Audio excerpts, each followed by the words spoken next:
Assalamualaikum dan selamat pagi. Saya Nas dan Riri mengucapkan kepada anda selamat pagi di Malaysia hari ini. Banyaknya ni ya. Itulah awak kalau saya gugup tau kalau orang panggil saya Riri. Oh ya ke? Oh tak boleh ya. Sebab saya nak cuba nak rimakan dengan Malaysia hari ini. Saya tak tahu macam mana nak buat. Okey, tak apa. Assalamualaikum, selamat pagi. Daripada kami berdua, selamat penonton Malaysia hari ini. Kita akan bawakan nanti. Saya sangat suka dengan wajah awak hari ini. Oh ya ke? Awak membirukan saya. Ya ke? Awak pula menghijaukan saya. Itu dia Jumaat yang ceria di pagi hari ini. Dan kenapa kita ceria? Kerana saya pun ada sepupu-sepupu, ada anak saudara yang baru saja lepas menduduki SPM 2021. Tahniah buat adik-adik. Adik-adik lah juga. Adik-adik. Itu masih adik-adik. Okay. Kita bawa tahniah kepada mereka yang semalam baru saja mendapatkan keputusan kepit mesti. Keputusan SPM 2021. Alhamdulillah. Bagi mereka yang berjaya, bagi mereka yang tidak berjaya tidak apa. Cuba lagi. Cuba lagi ya? Cuba lagi boleh. Misalnya kalau SPM kan. Kita boleh. Mana sebab kita diketahui SPM 2021 ada 1655 yang gagal pelajaran. Tapi tak apa. Cuba lagi, usaha lagi. Mungkin boleh ambil lagi sekali ke? InsyaAllah. Jadi kepada anda di luar sana yang telah pun mendapat keputusan yang cemerlang, ini bukan titik akhirnya ya. Benar. Anda baru saja melangkah ke dunia dewasa begitu. Jadi jangan tiba-tiba hati kita terlalu besar, kepala kita terlalu besar. Jadi jangan lupa berapa tinggi langit, berapa rendah bumi, teruskan usaha anda. Tahniah kepada mereka. Ada berapa yang mencatatkan semua A? Dalam 9,696 calon yang telah mendapat keputusan cemerlang A+ dan A-. Dan di sini grade purata negara telah naik kepada 4.86. Alhamdulillah. Ada peningkatan walaupun inilah dia kohort yang telah menjalani PDPR selama 2 tahun. Jangan lupa. Kohort yang pertama KSSM. Apa pun kita nak tengoklah dulu bagaimana suasana juga perasaan mereka ketika mengambil keputusan SPM 2021. Saksikan. Segala cabaran getir mengikuti proses pengajaran dan pembelajaran PDPR secara dalam talian di rumah susulan pandemik COVID-19 akhirnya membuahkan hasil buat pelajar yang mengambil peperiksaan Sijil Pelajaran Malaysia SPM 2021.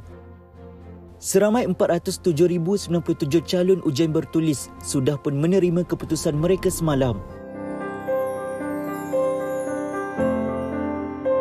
Sekolah Menengah Kebangsaan Perempuan Sri Aman, Petaling Jaya, Selangor antara sekolah yang berjaya merekodkan grade purata 1.98 yang disasar boleh dicapai pada tahun 2023.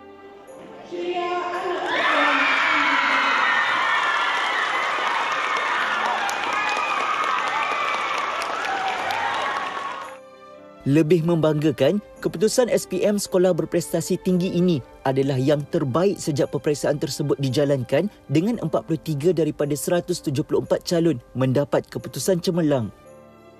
Menurut Ketua Pengarah Pendidikan, Datuk Nur Zamani Abdul Hamid, kesemua calon kali ini merupakan kohort pertama yang mengikuti kurikulum standard sekolah menengah KSSM di tingkatan 1 pada 2017. Bagi Jayanti Jayaraman, 52 tahun, tiada ungkapan yang dapat menzahirkan kegembiraannya apabila melihat anak bongsu, Durgashri Balasubramaniam, berjaya meraih 9A. Meskipun diuji dengan kehilangan pekerjaan, bekas guru tadika ini tetap berusaha memberikan keselesaan kepada anaknya untuk terus belajar dan mengulang kaji pelajaran. Melihat sendiri kesungguhan Durgashri, sedikit sebanyak menyentuh naluri ibu tunggal ini. Saya jual karipap. Ketayap tapi vegetarian lah. So sebulan tu mungkin saya dapatlah dalam 100 ke macam tu. Duit tu saya dapatlah beri dia apa yang dia nak lah, macam photostat dia. Masa COVID ni lah banyak kertas kita orang kena, saya kena photostat ya, macam state paper. Sebab dia tak pergi tuition, dia mengalami banyak kesukaran. Sebelum kami datang pun anak saya macam dia takut jugalah. So saya sembahyang dulu, dia sujud atas kaki saya. Dia kata, apa salah saya mas? Kalau salah ke silap ke, maafkan saya, dia dah cakap. So saya kata, apa saja you dapat, you jangan kecewa. Mama terima dengan ikhlas. Mama terima apa saja you dapat. Walaupun tak lulus pun tak apa. I'm ready. So saya kata, tapi saya tahulah anak saya ni pandai. Dia orang ni brave, very brave. Kuat dia. Saya tahu dia orang mesti boleh buat. Dan saya I love them.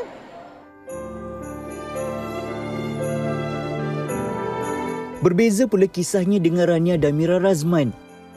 Ibunya Diana Syaiful juga tidak menyangka apabila melihat keputusan 8A1B yang tertulis pada sijil peperiksaan kerana langsung tidak meletakkan harapan tinggi. Masa ambil exam nervous sangat, so saya rasa saya tak buat the best I did. Lepas tu tadi bila dapat results macam terkejut sikit sebab tak sangka lah sebab kan ambil exam macam tak buat terbaik lah. Tapi dapat 8A macam syukur Alhamdulillah lah. Dia 8A, yang naik semua 9A. So memang kita orang pasrah lah. Tapi Alhamdulillah waktu tengok result memang tu yang kita orang macam terkejut sangat. So proud of her. Tidak kira apa jua keputusan yang diperolehi, anak-anak ini membuktikan mereka generasi yang cukup tabah apabila harus menyesuaikan diri dengan gaya pembelajaran norma baru. SPM bukanlah penamat, sebaliknya permulaan bagi satu perjalanan yang berbeza. Kami di Malaysia hari ini mengucapkan setinggi-tinggi tahniah dan syabas kepada semua calon SPM 2021, ibu bapa dan sudah tentunya para pendidik di atas segala usaha keras yang dilakukan. Itu dia sedikit perkongsian yang kita bawakan dalam MHI. Sebab rasa gembira, saya tak tahu lah kalau ibu bapa mendapat tahu keputusan anak tu berjaya di luar jangkaan, itu adalah satu perasaan yang anugerah yang mungkin kita tak dapat nak cakap dengan kata-kata. Rahmat macam terbayar macam kan. Kan semua pengorbanan yang dilakukan, terutamanya 2 tahun PDPR. Siapa yang kaya sebenarnya? Kedai fotostat tu yang kaya. Betul. Tapi apa yang kita dapat lihat di sana, ibu-ibu dan ayah-ayah sangat bangga dengan pencapaian anak-anak mereka. Tak sangka kan. Tapi lulus tidak bermakna kalah, gagal tak bermakna menang. Itu yang penting yang kita kena ingat. Baik, apa pun tahniah sekali lagi. Moga-moga apa yang kita kongsikan ini memberi satu semangat, membakar semangat kepada mereka yang mungkin memulakan kehidupan baru nanti. Cuba lagi. Betul saya cakap gagal tu tak bererti kita akan gagal. Orang kata klise tapi itu betul. Itulah dia yang kita kena acknowledge. Dah gagal tu itu adalah turning point untuk betul. Kena tetap tabah, betul tak Fariha? Betul. Jangan cakap tentang tabah. Satu lagi golongan yang tabah yang saya katakan wira lah adalah mereka yang menderma darah, betul tak? Tepat. Tepat sekali. Tak semua orang ya berani derma darah. Saya mula-mula tak berani juga, tapi bila dah beranikan diri tu tiba-tiba ada pula kondisi anemia. Jadi saya pun tidak disarankan untuk menderma darah. Ari pun macam mana? Takut ke? Saya pernah menderma darah. Saya pernah menderma darah. Tapi kita tanya dululah orang ramai. Betul. Sebab dari orang ni berani ke tak, pandangan diorang juga macam mana kan. Menderma darah ni bagaimana. Kita dengar dulu pendapat mereka. Saksikan. Saya berani menjadi penderma darah sebab saya rasa dengan menderma darah ni kita dapat sangat bantu golongan yang memerlukan dekat luar sana. Saya pernah menjadi seorang penderma darah sebanyak 4 kali sebab sebelum ni saya pernah bekerja di specialist hospital. Jadi dekat situ saya dah nampak awareness dengan kita menderma darah ni dapat bantu ramai sangat orang. Saya berani kerana saya tak takut jarum dan saya ingin membantu kerajaan dari segi kekurangan darah. Saya berani untuk derma darah sebab saya sendiri tak ada rasa apa-apa pun untuk ditakutkan. Mungkin disebabkan saya sendiri tak ada fobia jarum, jadi dia bukan masalah besar untuk saya. Sebaliknya saya lebih rasa excited jika dia beri peluang untuk menderma darah lagi. Dulu bila kita fikir kita dah tolong orang, benda tu mudah je. Dia just nanti dia ambil darah, dia relax and then habis.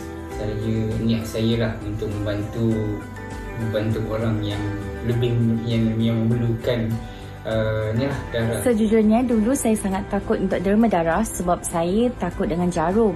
Tapi sekarang tak lagi sebab saya tahu yang satu beg darah yang kita dermakan boleh menyelamatkan sekurang-kurangnya 3 nyawa. Jadi jom bersama dengan saya kita derma darah bagi memenuhkan tabung darah negara kita dan bagi menyelamatkan lebih banyak lagi nyawa. Jom semua kita jadi hero dengan derma darah. Kepada mereka yang ada kad warna merah tu. Tapi ini terbaru Tak, ini bukan terbaru lah. Ini hanya kad yang kita harus simpan di atas diri kita menandakan apakah jenis darah yang kita ada. Jadi saya darah B positif. Jadi kalau Ri tahu kalau apa-apa jadi kat saya, bolehlah. Saya sama dengan penerbit kita kat dalam studio ni. Dia Azizah Nikmat B B positif. Sebab kita sentiasa positif gitu. Baik, kita bercakap berkenaan dengan derma darah. Ini sempena dengan Hari Penderma Darah Sedunia pada 14 Jun 2022. Jadi kita nak bersama dengan seorang individu ini bagaimana bermulanya pengorbanan dia jatuh cinta untuk menderma darah dan menyelamatkan nyawa. Kalau kita kata satu beg tu boleh menyelamatkan 3 nyawa, ini kita tengok dia dah 100 kali. Ini terbanyak ni. 100 kali terbanyak. Ini satu grup dengan saya pun. Tiba-tiba. Darah jenis apa? Dia darah jenis O. Dia darah jenis O. O ni dikatakan universal donor. Jadi kita bersama dengan Nur Aziman Idris, penderma darah yang berwibawa dan berkaliber. Assalamualaikum. Waalaikumsalam. Waalaikumsalam. Alhamdulillah sihat. Bila kita nampak mukanya sejuk muka kita pagi ni. Alhamdulillah. Jadi sebagai rakyat Malaysia kita nak ucapkan terima kasih sangat-sangat kepada Encik Nur Aziman di atas pengorbanan menderma darah. Saya difahamkan lebih dari 100 kali 100 lebih kali. Wow, ada dapat pingat ke kalau macam tu? Pingat penghargaan je lah. Penghargaan. Okey. Penghargaan. Kami difahamkan Cik Nur Aziman merupakan bekas tentera. Di Regimen Askar Melayu Diraja di Senambung dulu. Okey, mungkin boleh ceritakan bagaimana sebenarnya sebab ramai juga mungkin generasi baru ni yang takut-takut kan nak menderma darah. Jadi mungkin boleh kongsikan bagaimana bermulanya tu? Kisahnya bermula pada 1992. Nama saya terpilih untuk menderma darah sebagai anggota tentera. Itulah bermulanya. 29 tahun yang lalu Ya. Jadi sejak itu Encik Nur Aziman tidak berhenti untuk terus menderma darah. Terus berkhidmat dalam menderma darah. Jadi Encik Nur Aziman pasti tahu yang darah jenis O ni, iaitu universal donor, adalah sangat-sangat penting. Ada itu antara sebabnya kenapa Encik Nur Aziman terus-menerus menderma darah? Sebabnya rasa tidak ada apa, badan merasa ringan dan lebih bertambah sihat. Lebih sihat dah. Memang rasa dia punya kesan daripada menderma darah dulu kan? Ya. Okey, bagaimana dengan ahli keluarga yang lain? Tadi nampak gambar keluarga tu bagaimana sebagai seorang bapa memberi contoh kepada anak-anak yang lain kan? Anak lain dia takut sikit lah. Takut sikit Takut jarum kot? Takut jarum. Sama dengan Anas. Saya takut sikit je. Tapi insya-Allah kita dapat atasi ketakutan tu. Jadi apakah kriteria untuk menjadi seorang penderma? Saya ni sebab tak dapat menderma kan. Nak tanya Ri pun dia sekali dua je. Sekali dua je. Hello, saya tak bawa buku merah je. Cik Aziman tengok. Jadi kalau boleh mungkin daripada Encik Nur Aziman sendiri, apakah kriteria yang diperlukan untuk seorang penderma darah? Kriteria tu elok, maksudnya macam mana tu? Maknanya dia kena sihat badan, dia tak ada apa-apa. Sihat badan, tak ada apa penyakit, darah tinggi, kencing manis. Jadi Encik Nur Aziman pun sihatlah walafiat. Alhamdulillah. Sihat alhamdulillah. Encik Nur Aziman, saya nak tanya, dah pengalaman lebih daripada 100 kali menderma darah. Ada tak cerita atau kisah di sebaliknya yang mungkin membabitkan ahli keluarga terdekat yang sangat kritikal dan ketika itu Cik Nur Aziman membantu menyelamatkan ataupun rakan-rakan yang di sekeliling? Mungkin ada kisah di sebaliknya sebab dah lebih daripada 100 kali? Sebab buat sementara ni tak ada lagi. Tak ada lagi untuk orang saya nak membantu pada seseorang tu. Tapi hospital memintalah biasanya. Dia pernah call Cik Nur Aziman? Dia pernah call dan memerlukan bantuan pendarahan. Saya difahamkan orang yang berjenis darah O ni, dia hanya dapat menerima darah jenis O juga ya? Adakah ini benar? Dia tak boleh ambil darah daripada jenis-jenis darah yang lain? Darah O ni setahu saya semua boleh gunakan. Semua boleh gunakan. Kita boleh menderma darah kita kepada semua kumpulan kan? Semua pada golongan. Tapi kita boleh menerima darah kita je kan? O saja kan? Ya.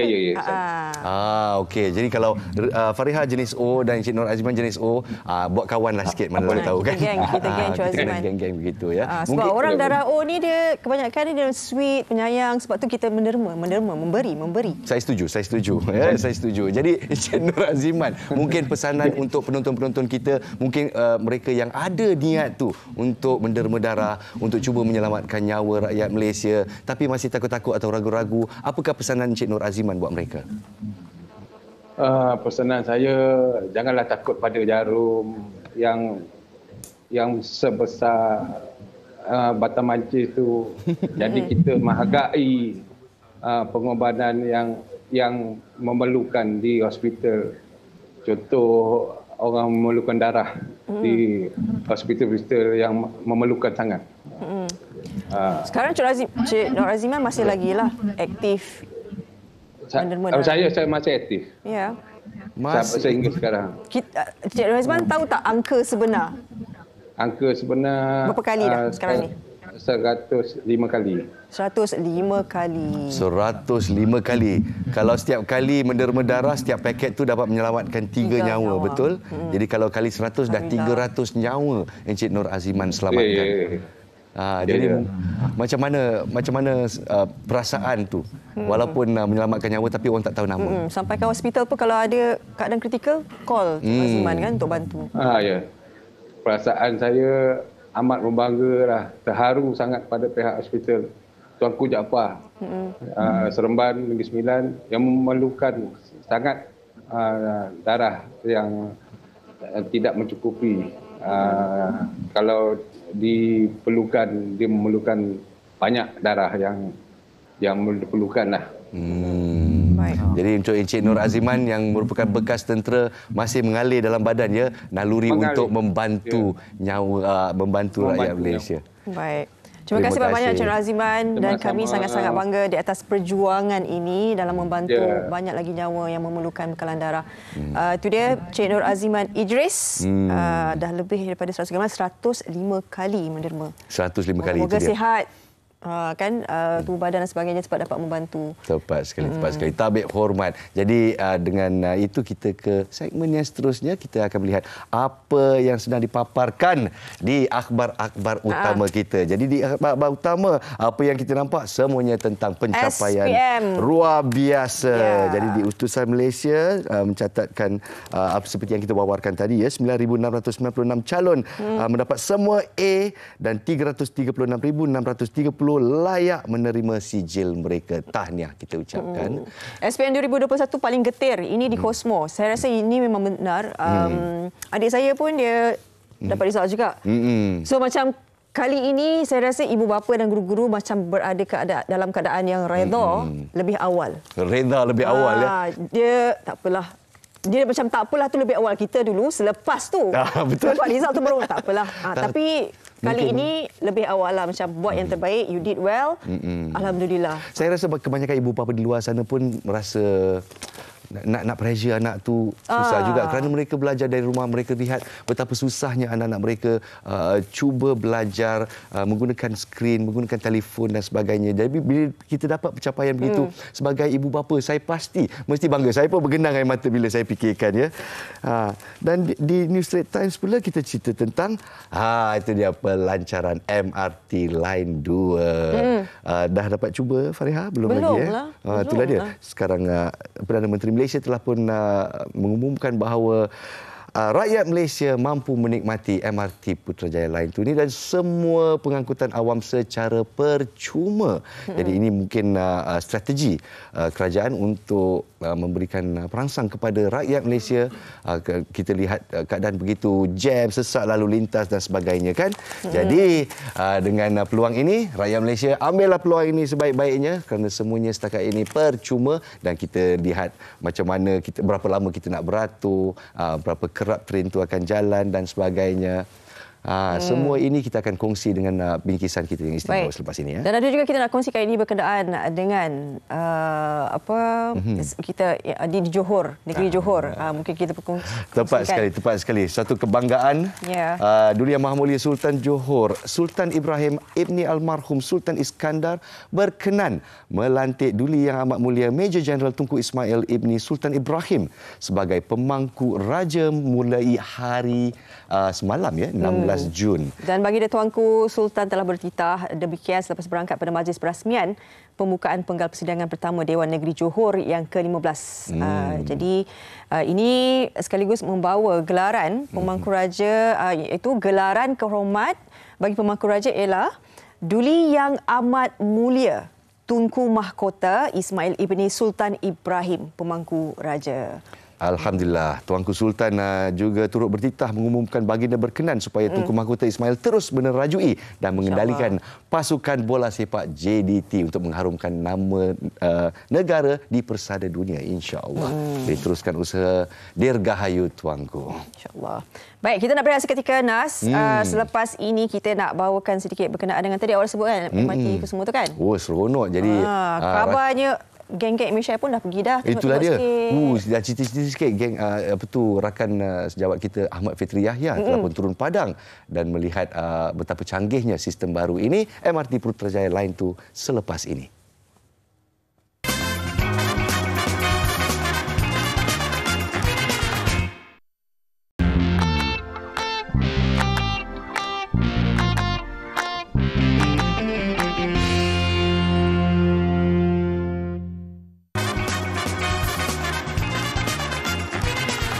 Baik, kembali semula dalam Malaysia hari ini. Terima kasih kerana masih setia bersama kami pagi Jumaat ni. Dan kita nak bawakan lagi pengisiannya berkenaan dengan MRT Line 2 yang telah diumumkan percuma oleh Yang Amat Berhormat Perdana Menteri Malaysia. Alhamdulillah. Jadi terima kasih.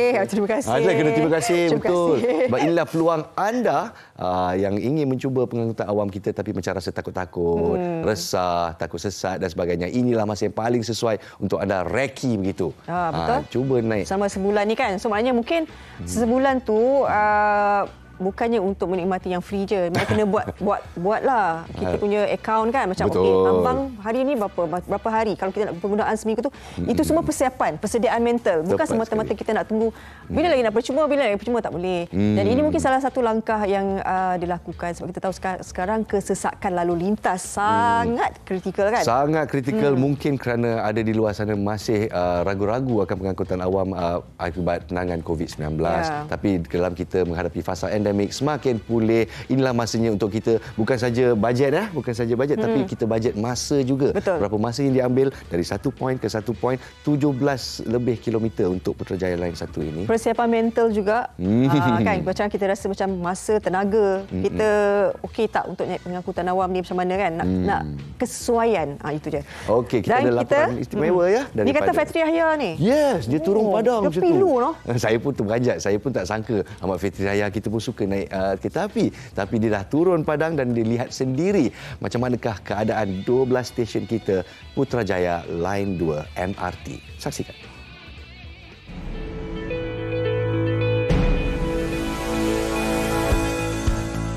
Malaysia sekali lagi mencatatkan sejarah dalam sektor pengangkutan awam apabila peribatan transit aliran massa MRT laluan Putrajaya fasa 1 yang dilaksanakan pada 2014 memulakan operasinya semalam. Laluan MRT baru ini telah dirasmikan oleh Perdana Menteri Datuk Seri Ismail Sabri Yaakob di stesen MRT Kampung Batu. Tim MHI berkesempatan membuat tinjauan persiapan akhir kru Rapid KL di depo MRT Sungai Buloh baru-baru ini.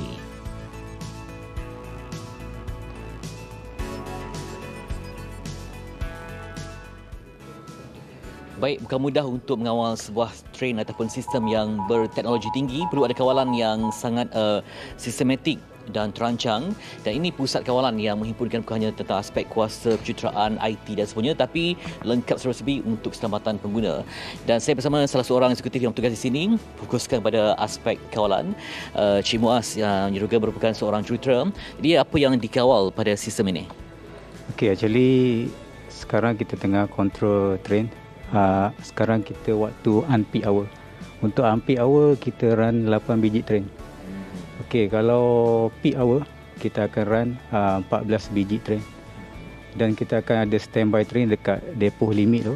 Kalau you perasan train 11 and 09. Dan actually kita akan standbykan train juga dekat pocket. Kalau you perasan ada dekat Kepong Baru KABS tu ada 4 layer. Okey, here kita akan standbykan juga satu train. In case kalau ada apa-apa fail train, kita akan terus replace lah. Bermaksud di sini memang mementingkan kepada signal dan laporan yang diterima daripada site ya.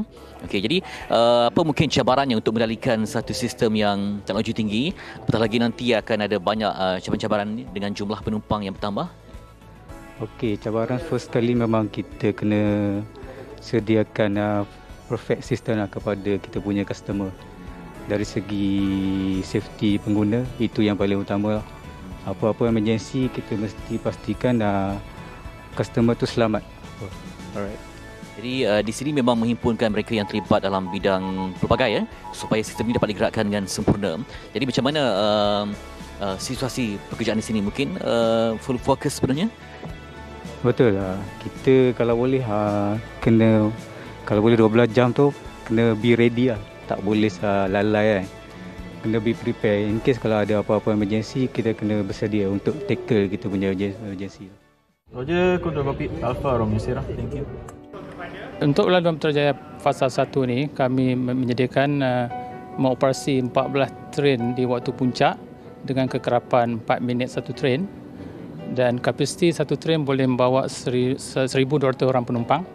Dan untuk fasa 1 ini, kapasiti keseluruhan adalah 15,000 penumpang dalam masa sejam dalam masa sahala.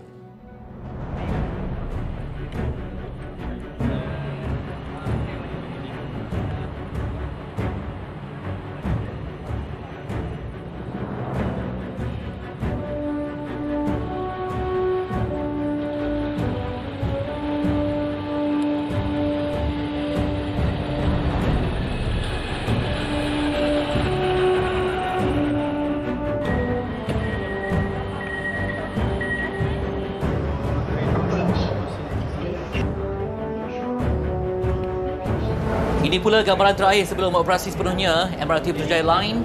Dan kita perhatikan memang sibuk kalau tadi di pusat kawalan, di sini pula di lapangan untuk memastikan semuanya pada tahap yang terbaik. Dan ini penting untuk memastikan keselamatan. Jadi inilah dia satu lagi nadi penting untuk negara, bertambahnya jumlah stesen dalam MRT Putrajaya Line ini memberi kelegaan kepada warga kota untuk berhubung, untuk berinteraksi dan merajakan ekonomi pada masa yang sama. Semua lagi kebanggaan untuk negara. Bersempena pelancaran itu juga, orang ramai berpeluang menggunakan semua pengangkutan awam di bawah kendalian Rapid KL secara percuma selama sebulan bermula semalam.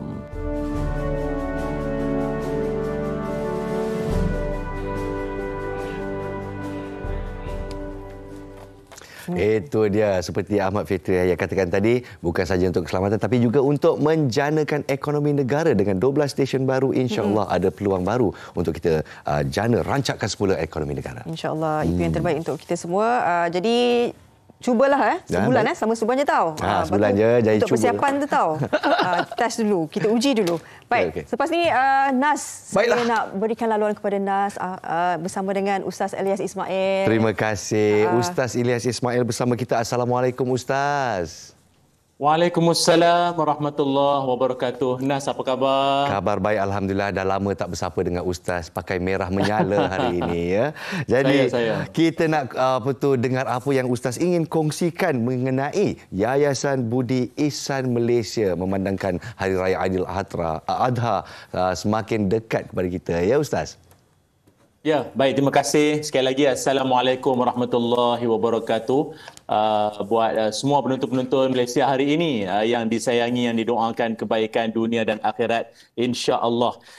Tuan-puan semua, pihak Yayasan Budi Ihsan Malaysia pada tahun ini sekali lagi kita akan menganjurkan iaitu program Kembara Korban 1001 Asnaf, yang mana kita nak mengambil semangat ataupun keberkatan bulan Zulhijjah dengan melaksanakan ibadah korban. Yang mana alhamdulillah Nas ya dan semua penonton-penonton MHI sekalian, tahun lepas sambutan luar biasa yang kita dapat iaitu 630 ekor lembu dikorbankan dalam negara hasil penyertaan pelbagai lapisan masyarakat dengan agihan sebanyak mana? 65,000 kilogram daging korban.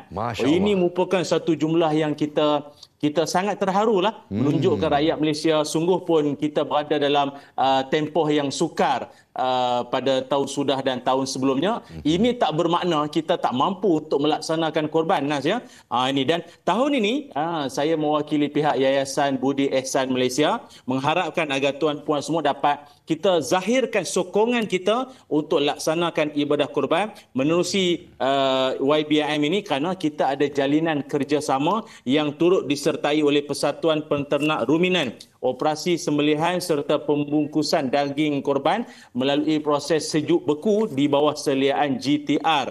Yang mana sebab apa sejuk beku tau? Sebab ia nak memudahkan tempoh untuk nak disampaikan daging-daging korban ni kepada asnaf yang tinggal nun jauh nanti. Maknanya dengan sejuk beku tu dia tahan lama sikit.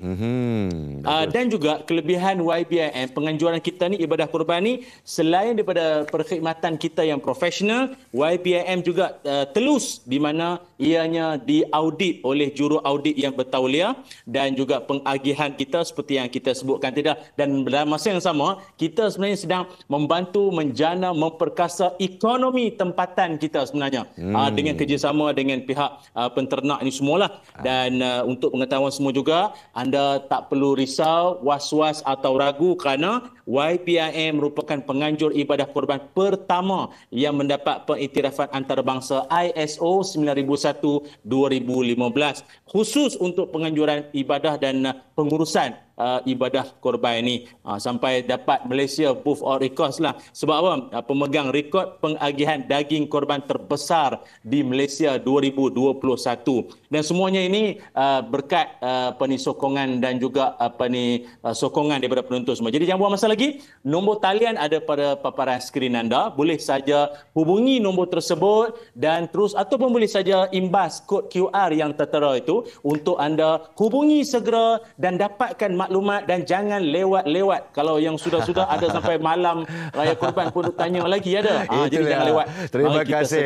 Terima kasih Ustaz Ilyas Ismail kita. Semoga terus memecahkan rekod 2021 kita. Sekali lagi tahniah diucapkan kepada Yayasan Budi Ihsan Malaysia bersama Ustaz Ilyas Ismail. Jumpa lagi Ustaz insya-Allah. Baiklah, kita akan berehat seketika di Malaysia hari ini dan apabila kembali mungkin lebih peluang untuk anda memanjangkan pahala. Semuanya di Malaysia hari ini.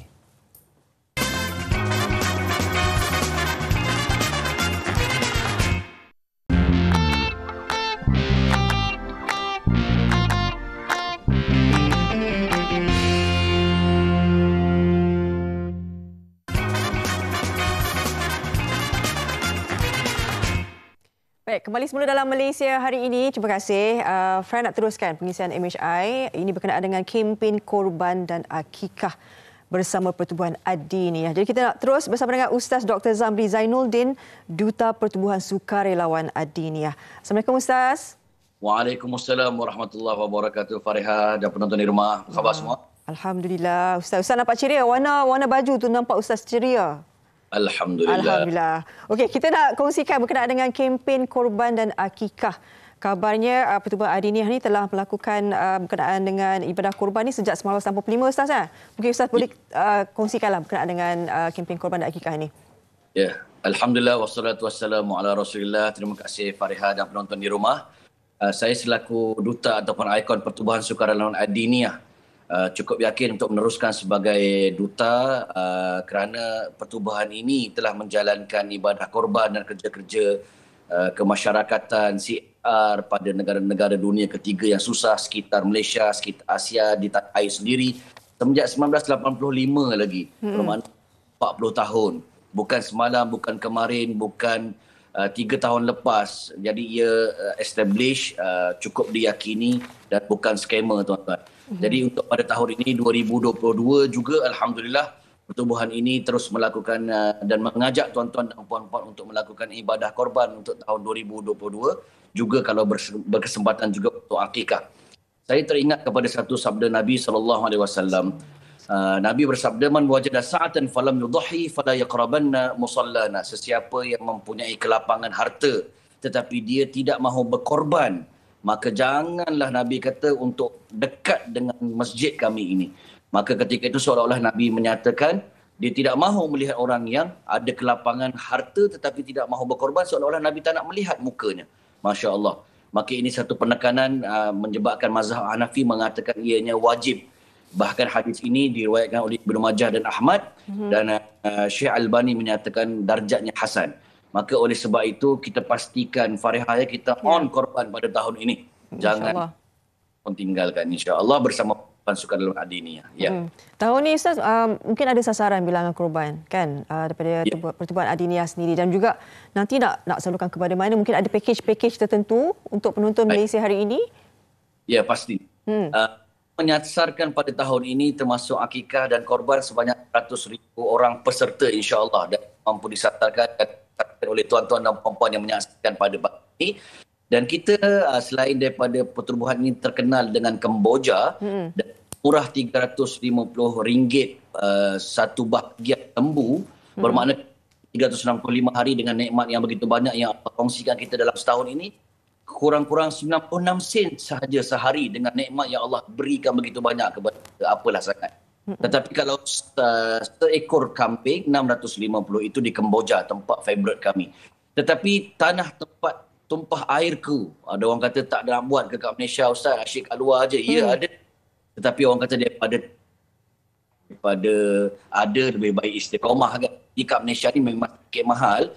Satu bahagiannya 850. Manakala ataupun satu ekor kambing 1,200 sahaja. Yang saya tertarik di Mekah hanya ada kambing dengan nilai 450 sahaja. Dan walaupun orang bertanya, Ustaz, dekat Saudi ni bukan bangunan takal langit ke? Orang have, orang kaya-kaya je ada ke? Tuan-tuan, kebanyakan kita tak terlepas pandang bahawa di Saudi ada kerajaannya menjaga negara-negara pelarian. Daripada Rohingya, daripada Bangladesh, daripada Pakistan yang susah.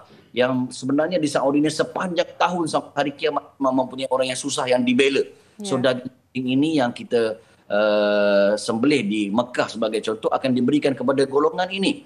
Dan saya tertarik kepada Ibn Hajar Al-Haythami, seorang ulama Saudi yang pernah menjadi mufti somebody di Masjidil Haram dahulu. Dia menyatakan bukan sahaja sembahyang di Masjidil Haram mendapat 100,000 kali ganda pahala, tetapi segala kebaikan dan ketaatan kepada Allah, termasuklah ibadah korban dan akikah ini, juga akan digandakan banyak 100,000 kali ganda pahala. Masya Allah. Baik. Ustaz, bagaimana nanti kalau misalnya mereka ni kan tengok hari ini nak bersama-sama dengan Pertubuhan Adiniyah untuk kempen korban dan juga akikah ini? Ya. Okey, seperti mana yang tuan-tuan lihat di skrin TV tuan-tuan dan puan-puan, tolong screenshot di situ. Nombor-nombor yang berkaitan, ada website kami, ada direct line kepada hotline kami, begitu juga direct number account bank. Dan bagi 100 orang yang pertama, kita akan berikan goodies bag seperti mana yang tertera di poster itu. Begitu juga Quran kecil yang comel sebagai hadiah dan free gift daripada kami. Dan kalau tuan-tuan nak telefon, saya bacakan nombor telefonnya, boleh kontak Ustaz Hatwani untuk dapat pendetailan lebih direct atau berpuas hati bercakap dengan wakil kami di talian 011-5506-6972 ataupun bersama Cik Farihah di 011-558-32976. Dan boleh ke website kami, boleh pembayaran online banking direct di sana, ada keterangan di sana, ada detail di sana di diniyah.ort.my/korban seperti mana yang tertera. Boleh ulang tayang di Facebook Live dia pada ulangan di MHI nanti. Ya. Ustaz tadi cakap tempat favourite Kemboja. Pastinya kalau tahun ini disasarannya, sebab Ustaz mesti dah terbayang dah bagaimana respon mereka, reaksi mereka bila dapat daging korban itu kan. Bukan kerana mereka tidak ada lembu, tidak ada kambing di sana, ada, tapi mereka tidak mampu untuk memilikinya kerana kesukaran mereka, kesusahan mereka. Dan almost mereka hanya merasa daging ini setahun sekali, bayangkan tuan-tuan. Dan mereka dapat dihapuskan kesusahan mereka dengan berkongsi rezeki dengan kita, samping buat ibadah muakkad yang tidak Nabi tinggalkan ini, tuan-tuan. Dan Nabi tinggalkan ini dalam masa yang sama menghapuskan air mata dan memberikan penduduk sukar di sana. Baik, terima kasih banyak-banyak Ustaz Dr. Zamri Zainuddin, merupakan Duta Pertubuhan Sukarelawan Adiniyah. Moga-moga apa yang dikongsikan pada pagi ini, hari Jumaat yang penuh berkah ini, dapat kita panggillah lebih ramai lagi untuk bersama dengan kempen korban dan juga akikah bersama Pertubuhan Adiniyah ini. Terima kasih banyak-banyak Ustaz sekali lagi. Jaga diri hujung minggu ni.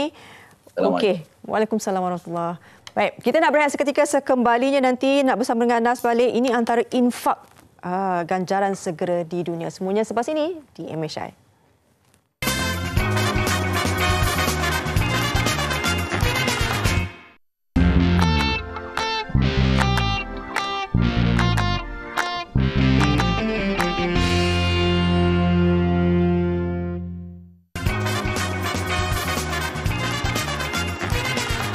Kembali bersama kami di Malaysia hari ini dan di bulan Jumaat hari Jumaat yang mulia. Kalaulah satu bulan setiap hari itu hari Jumaat, oh barakahnya, alhamdulillah. Tapi satu hari dalam seminggu saja di mana kita umat Islam terkejar-kejar untuk mencari pahala. Tapi ada di antara amalan yang membawa pahala yang berpanjangan. Allah bayar cash di dunia, insya-Allah. Jadi kita bersama dengan Ustaz Iqbal Zain, penceramah dan wakil Pertubuhan Mihrab untuk menceritakan tentang infak dan ganjarannya di dunia, insya-Allah. Jadi kita bersama dengan Ustaz Iqbal. Assalamualaikum Ustaz. Waalaikumsalam warahmatullahi wabarakatuh. Rupanya tinggi lampai orang dia, dari TV nampak kecil aja. Jadi Ustaz boleh ceritakan sikit kenapa infak ni dikategorikan sebagai amalan yang mendapat ganjaran di dunia? Baik, terima kasih banyak Nasruddin. Sidang penonton yang dirahmati Allah Subhanahu Wa Taala, amalan infak kalau kita ikut cara logik akal, dia nampak berkurang harta. Sebab dia bawa keluar daripada poket, bawa keluar daripada dompet, bawa keluar daripada kocik, bawa keluar daripada balance account bank. Kita nampak harta kita semakin menyusut. Tapi ianya tidak. Di sisi agama kita, suatu harta yang diinfakkan, yang disedekahkan, yang dibelanja fi sabilillah, ianya bertambah. Ianya menurut firman Allah Ta'ala, yamhaqullahu riba wa yurbis sadaqat. Allah Ta'ala menyusutkan nilai harta seseorang yang terlibat dengan riba. Namun Allah Subhanahu Wa Ta'ala tambahkan nilai harta seseorang yang melibatkan dirinya dengan sedekah. Dan sebuah hadis, Rasulullah SAW bersabda, tidak akan berkurang harta seseorang dengan sedekah. Kecuali ia bertambah, ia bertambah, ia bertambah. 3 kali Rasulullah SAW sebut. Dan dengan bersedekah, dengan berinfak, seseorang itu Allah Ta'ala tambahkan keberkatan rezekinya, Allah Ta'ala tambahkan umurnya, Allah Ta'ala jauhkan dia daripada musibah, malapetaka dan bencana. Dan semua itu ada dasarnya daripada hadis-hadis Nabi SAW, dan itu adalah merupakan penambahan. Apabila Allah Ta'ala jauhkan kita daripada musibah, daripada penyakit, Allah tambahkan keberkatan rezeki kita, Allah berikan kecukupan, itu saja sudah pun penambahan di dalam harta yang Allah SWT kurniakan kepada kita. Itulah di antara keistimewaan kalau kita berinfak. Dan kadang-kadang susah juga untuk kita membuat keputusan tersebut. Jadi insya-Allah dengan kata-kata Ustaz Iqbal pada pagi ini, terbuka hati penonton di luar sana. Jadi pengungsian dia menarik, tapi boleh tak Ustaz kongsikan amalan sedekah seperti apa yang boleh membawa ganjaran yang berpanjangan ini? Baik, amalan yang boleh membawa kepada pahala yang berpanjangan adalah suatu infak yang diberikan untuk orang-orang yang terlibat di dalam ilmu dan juga di dalam ibadah. Ini kita sumbang kepada ahli ilmu yang mencari ilmu, yang menuntut ilmu, dan juga ahli ibadah. Mereka yang ingin kemudahan yang untuk mereka dapatkan supaya mereka lebih mudah dalam beribadah kepada Allah Subhanahu Wa Taala. Dan harta yang seperti itu akan berpanjangan kerana apa? Kerana selagi mana ada orang yang beribadah di atas dunia ini, walaupun 1000 tahun, walaupun sampai kiamat, dan masih ada lagi orang-orang yang menyampaikan ilmu hasil daripada infak kita itu, maka walaupun kita sudah berada di perut bumi, tetapi catatan pahala ganjaran kita akan sentiasa terbuka ditulis oleh para malaikat. Alhamdulillah, itu yang kita cari-cari itu ya. Dia macam compounding interest. Betul. Jadi bolehkah Ustaz kongsikan salah satu kaedah sedekah untuk mencipta lebih ramai ahli-ahli ilmu ini, dan juga boleh kongsikan sedikit penerangan tentang pihak masjid atau tahfiz di mana sumbang ini dapat disalurkan? Baik, salah satu bentuk sedekah yang kita anjurkan adalah bersedekah untuk orang-orang yang berjuang mencari ilmu dan yang mengajarkan ilmu dan juga yang beribadah kepada Allah Subhanahu Wa Taala. Dan itu apa yang diusahakan oleh Pertubuhan Mihrab pada ketika ini, yang kami sedang melakukan kempen untuk membangunkan aset-aset orang Islam. Dan di dalam kempen ini kami menyasarkan untuk membina sebanyak masjid dan sebanyak madrasah-madrasah. Di sini tempat kilangnya. kilangnya terbina dan dilahirkan ahli-ahli ilmu dan dilahirkan ahli-ahli ibadah kepada Allah Subhanahu Wa Taala. Dan antara yang berada dalam projek kempen ini oleh Pertubuhan Mihrab, yang mana sebenarnya Pertubuhan Mihrab bukan sahaja untuk orang Islam, tetapi juga menjaga kebajikan dan juga perubatan dan juga kebajikan dan juga pendidikan daripada pelbagai latar belakang kaum dan agama, bukan sahaja orang Islam sahaja. Cuba buat masa ini yang ada dalam projek kami adalah dua yang paling utama. Yang pertama adalah pembinaan masjid di Sungai Choh, Rawang, yang mana pada ketika ini masjid yang lama tidak dapat menampung lagi jumlah jemaah yang ada. Kita perlukan masjid yang baru untuk menampung jemaah yang semakin ramai. Dan yang kedua adalah Ma'had Tahfiz Sains Fatimah Zahra, yang pada ketika ini masih menyewa rumah kedai, dan jumlah pelajar yang semakin ramai kita tak dapat lagi menampung jumlah pelajar yang datang, maka kita perlukan suatu bangunan yang dibina khusus untuk menampung jumlah pelajar yang semakin ramai, dan dengan itu kita akan dapat melahirkan lebih ramai lagi ahli ilmu dan juga ahli ibadah di atas muka bumi ini, insya-Allah. Insya-Allah. Jadi dengan masjid yang ingin diperbesarkan untuk menampung lebih ramai umat, ya. Tapi untuk Ma'had Tahfiz Sains Fatimah Zahra ni, apakah sasaran atau jumlah pelajar yang mampu ditampung dengan fasiliti baru ini? Dengan fasiliti baru ini dapat ditampung sebanyak 300 orang pelajar, insya-Allah taala, dan jumlah keseluruhan sasaran untuk projek yang berada di bawah Pertubuhan Mihrab adalah 12 juta ringgit. Dan pada ketika ini kita sudah dapat mengumpul sebanyak 3 juta ringgit, dan kita masih memerlukan 9 juta ringgit, dan kami memerlukan sumbangan daripada anda semua. Dan saya ucap terima kasih kepada semua yang telah menyumbang. Semoga Allah berkati rezeki, dan kepada yang ingin menyumbang pada tertera seperti mana yang tertera di paparan skrin TV anda, anda boleh ambil gambar dan juga screenshot.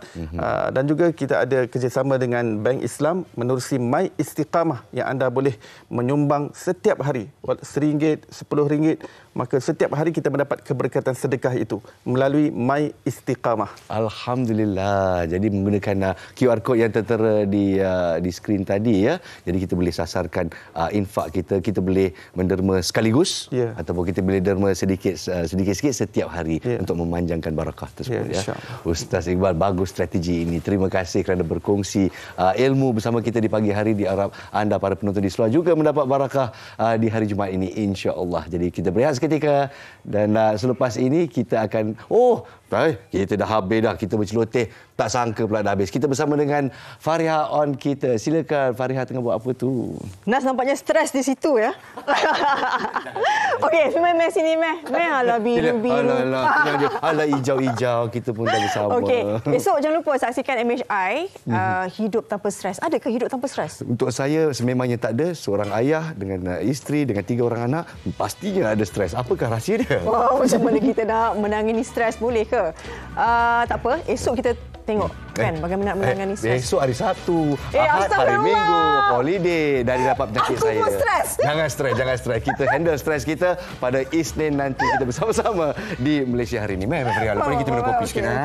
Okey, jumpa lagi. Sementara itu, jumpa lagi Isnin. Astagfirullahalazim. Jangan lupa kita boleh naik pengangkutan awam secara percuma. Jadi cuba jangan tak cuba. Assalamualaikum. Selamat pagi. Stres betul lah. Jangan stres. Kita istirahat pokok sikit.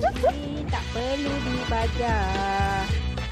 Tak dapat makan ubi, kita makan daun saja. Masak lemak pucuk ubi dengan ikan bilis. Goreng ikan masin. Sedap sangat weh.